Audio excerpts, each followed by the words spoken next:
আশা করি সবাই ভালো আছেন।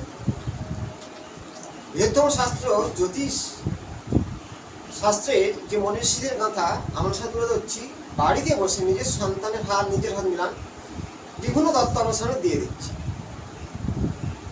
পরবর্তী অংশে আমি হরস্কোপ নিয়ে তুলে ধরব প্রচুর তিথি যোগ, যে নক্ষত্র জন্ম হয় সে নক্ষত্রের ভূমিকা প্রত্যেকের বলি হাত চাপ দুটো মিলিয়ে তার বিচার করা উচিত।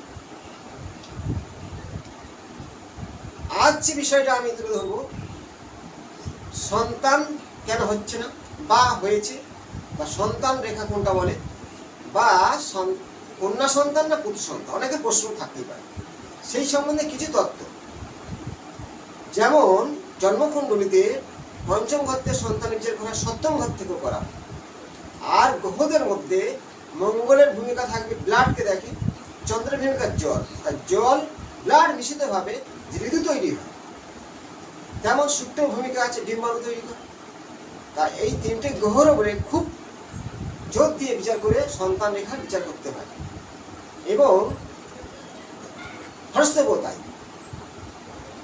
প্রত্যেকের বলছি সাবস্ক্রাইব করে রাখুন, নতুন তথ্য আপনাদের সামনে পৌঁছে যাবে। প্রত্যেকটা ভিডিও লাইক করুন, শেয়ার করুন, ধৈর্য ধরে পুরোভাবে দেখবেন। লাস্ট আমি কিছু টোটকা দেবো।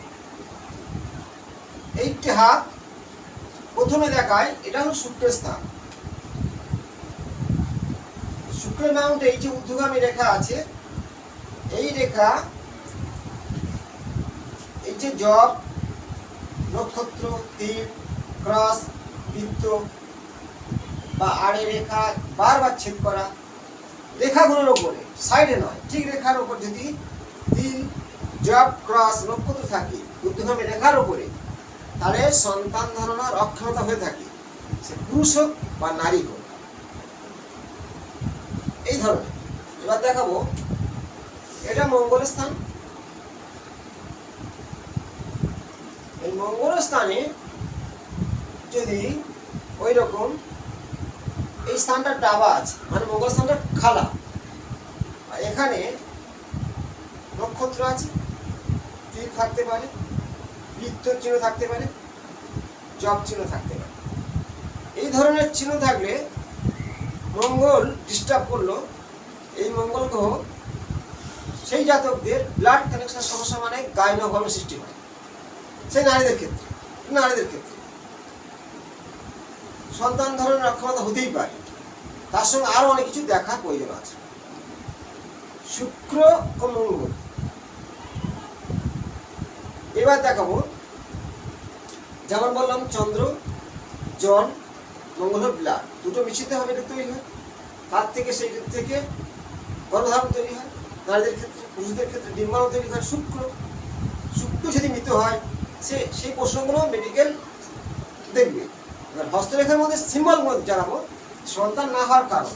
এবার এখানে এই ডিস্টার্বগুলো হতেই পারে, তার সাথে এই যে ডিস্টার্বগুলো নেই, চিহ্নগুলো নেই, খুব সৌন্দর্য সতেজ রেখা থাকতে হবে। অবশ্যই শুক্র ভালো, মঙ্গলের স্থানে কোনো অশুভ চিহ্ন নেই, সৌন্দর্য উঁচু, খুব সৌন্দর্য পাহাড় আছে। মঙ্গল স্থানে ঠিক এইভাবে রেখা থাকে, সতেজ রেখা। চন্দ্রস্থানে এইভাবে রেখা থাকে, এগুলোকে বলা হয় সন্তান রেখা। মঙ্গলের বা চন্দ্রস্থানে এইভাবে যে রেখাগুলো আর ভাবে থাকে, এটা রাহু রেখা নয়, এটা কিন্তু সন্তান রেখা বিচার করা হয়। এই রেখার উপরে যদি কোনো রকম এইভাবে জবের আকার হয়, ক্রস করে, এইখানে রেখার উপরে তীর, ক্রস বা জব থাকে, সন্তান ধারণের অক্ষমতা বোঝায়, বা সন্তান হচ্ছে না। আবার সন্তান না হওয়ার কারণ, এতে শুক্রের কিছু ভূমিকা আছে। এই শুক্রের স্থানে কিছু হালকা হালকা সরু সরু রেখা আছে, ছিন্ন বিচ্ছিন্ন। অত শুক্রের স্থান ডাবা, খালা, চিটে। শুক্রের মাউন্টে কোনো মতে পরিষ্কার রেখা নয়, খালা আছে, চিটে কোনো রেখা নেই, সন্তান ধারণের অক্ষমতা। সে পুরুষ হলে তার কোনো ডিস্টার্ব আছে, নারী হলে তার ডিস্টার্ব আছে। এগুলো জানতে হবে। শুক্র, চন্দ্র, মঙ্গল, সন্তান রেখার উপরে এই চিহ্ন থাকলে তার সন্তান না হতে পারে। বা গর্ভপাত। গর্ভপাত হওয়ার কারণ হলো মঙ্গলের ক্ষেত্রে যদি জব চিহ্ন থাকে আপনার গর্ভপাত হবেই হবে। এটা আমার মিলন, আমি অনেক নারী হাত দেখেছি মঙ্গলের ক্ষেত্রে জব চিহ্ন গর্ভপাত হবেই। আর যদি এখানে নক্ষত্র থাকে তাহলে সেটাও গর্ভপাত করা।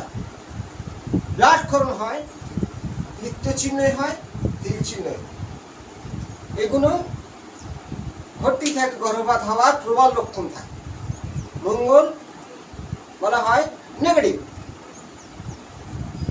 তাহলে সন্তান না হওয়ার কারণ বললাম, গর্ভপাত হওয়ার কারণ বললাম। এবার সবথেকে আরো ভালো যদি বলবো, সন্তান হবে ওই যে ঊর্ধ্বগামী রেখা খুব সুন্দর থাকতে হবে। এই রেখাগুলোকে সন্তান অবশ্যই সূত্র ভালো। এই রেখাগুলো কোনো কাটাকুটি নয়, জব নয়, খুব সতেজ রেখা, এগুলোকে সন্তান রেখা বলা হয়। এই মঙ্গলের ক্ষেত্রে সতেজ সৌন্দর্য রেখা, এটাকে সন্তান রেখা বলা হয়। এই ধরনের সন্তান রেখা বলা হয়। আর সন্তান অবশ্যই হবে এখানে মালার আকারের চিহ্ন থাকবে, মালা, এই বৃদ্ধাঙ্গুলির গোড়াতে মালা থাকবে। বৃদ্ধাঙ্গুলির গোড়ায় মালার মতো থাকবে, এই মালা আকারে। অবশ্যই আমরা সন্তান হবেই। আর সতেজ রেখা এইভাবে থাকলে আমরা সন্তান অবশ্যই হবে। মিলাবেন? কটা সন্তান, এই যে বৃদ্ধাঙ্গুলি, এই বৃদ্ধাঙ্গুলির এই পিছনটা দেখতে হবে। এইখানে পিছনে এইভাবে যে কটা রেখা থাকবে আমরা সেই কটা সন্তান হবে। এখনকার দিনে কেউ একটা নেয়, কেউ দুটো নেয়, তার প্রশ্নটাই সম্পূর্ণ আলাদা। বৃদ্ধাঙ্গুলের ঠিক পিছনটা শক্তিশালী যে রেখা কোটা, সেগুলো আমরা সন্তান। যেগুলো ছোট ছোট সেগুলো সন্তান নয়, হয়তো গর্ভপাত হয়েছে বা নেয়নি বিভিন্ন কারণে। আর এই সাইডে ছোট ছোট কিছু রেখা থাকে, অসংখ্য রেখা থাকে এইভাবে, সেগুলো সন্তান রেখা ধরা হয়। ডিপ শক্তিশালী রেখাগুলো, শক্তিশালী রেখাগুলোকে তার সন্তান আছে বা সন্তান হবে। এবার প্রশ্ন, পুত্র সন্তান না কন্যা সন্তান? আমি সিম্বল দেখাবো এখানে। এখানে আমি ভালো করে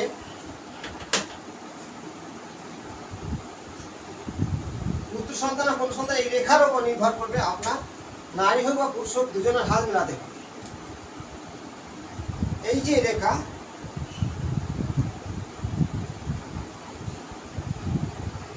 এইভাবে রেখা যদি প্যান্টে আসে, এইভাবে রেখা যদি আমরা কন্যা সন্তান, এইভাবে রেখা থাকলে আমরা কন্যা সন্তান হবে। এই রেখাগুলো ঠিক এইভাবে, এটা কন্যা সন্তান অবশ্যই হবে। মিলাবেন? মিলবে। আরো ঠিকভাবে মিলবে আপনার পুরুষ হলে বাম হাতের এই বাম পাঁজর বলা হয়, বডির পাঁজর। মিলাবেন আপনার যে কটা কন্যা সন্তান, কারো তিল সেই বাম পাঁজর সেই কটা থাকে। আর ডান পাঁজরে পুরুষের যদি লাল আকারের তিল থাকে, তার পুত্র সন্তান অবশ্যই আছে। বাম পাঁজরে কালো তিল, আপনার কন্যা সন্তান অবশ্যই আছে। আজকের যে ভিডিও করলাম সন্তান হওয়া না হওয়া সেই সম্পর্কে, বা কেন হবে না। শুক্র ডিস্টার্ব থাকলে সন্তান হয় না, মঙ্গল ডিস্টার্ব থাকলে সন্তান গর্ভধারণ হয় না, গর্ভপাত হয়। অনেকে 2 মাস 3 মাস ব্লাড এটকে যাচ্ছে, বা 3 মাস 4 মাস গর্ভধারণ এসে গেল, আবার ব্লাডটা ভেঙে গেল। সেটা হলো এই মঙ্গলের স্থানে, এই মঙ্গলের স্থান বৃত্ত, তিল, ক্রস, নক্ষত্র বা জব, এই চিহ্ন যে কোনো একজন থাকলে গর্ভপাত অবশ্যই হবে, ব্লাডকরণ হবে। মিলাবেন? মিলতে বাধ্য হবে। আর শুক্র স্থানে নেগেটিভ চিহ্ন হলো এই সোজা খাড়া রেখা, এর উপরে কোনো বৃত্তকার চিহ্ন বা নক্ষত্র চিহ্ন বা জব চিহ্ন থাকলে গর্ভধারণের সমস্যা হয়ে থাকে। মঙ্গল, শুক্র আর চন্দ্র তিনটে গ্রহর ভালো পজিশনে থাকতে হবে, অবশ্যই সন্তান হবে। নেগেটিভ হলে গর্ভপাত, সন্তান হচ্ছে না, এই ধরনের হয়ে থাকে। আর সূত্রস্থানে কোনো রেখা না থাকলে, মলিন হয়, মঙ্গলের তির্যক থাকলে সন্তান হয় না। চন্দ্র ডাবা খালা তাহলে তাদের নিঃসন্তান বলা হয়। আর পুত্র সন্তান হওয়ার লক্ষণ হলো যে রেখাগুলো এই ধরনের আছে সেগুলো হলো কন্যা সন্তান হয়। আর পুত্র সন্তান হওয়ার রেখা হলো এই চন্দ্রস্থানের সতেজ রেখা, এইভাবে গেলে মঙ্গলের সতেজ রেখা ডিপ, আপনার পুত্র সন্তান অবশ্যই। এই সম্পর্কে নিজেরা মিলান এবং কমেন্টে জানান আপনার মিলল কতটা। পরবর্তী অংশে এই সম্পর্কে আবার বিস্তারিত ভিডিও নিয়ে আমাদের সামনে হাজির হব। সবাই ভালো থাকবেন। আমি একটা লাস্ট ভালো টোটকা দিচ্ছি, যাদের সন্তান হচ্ছে না, বারে বারে গর্ভপাত হচ্ছে বা গর্ভধারণের সমস্যা হচ্ছে, আমি অশ্লেষা নক্ষত্র যুক্ত শুক্রবার বা সোমবার আসত্য গাছ, বট গাছ একসাথে আছে, সেই গাছের শিকড় তুলে সোনার মাদুলি না পারলে অন্তত উপর মাদুলি দিয়ে বাম হাতে ধারণ করুন। নারীদের ক্ষেত্রে বলছি, আপনার সন্তান ধারণ হতেই পারে। তার সাথে যদি ব্লাডের কোনো সমস্যা থাকে তাহলে নিজেরা ডাক্তারের সঙ্গে পরামর্শ করবেন। প্রয়োজনে গ্রহ ট্রিটমেন্টের জন্য আমার ফোন নাম্বারে যোগাযোগ করতে পারেন। ভালো থাকবেন।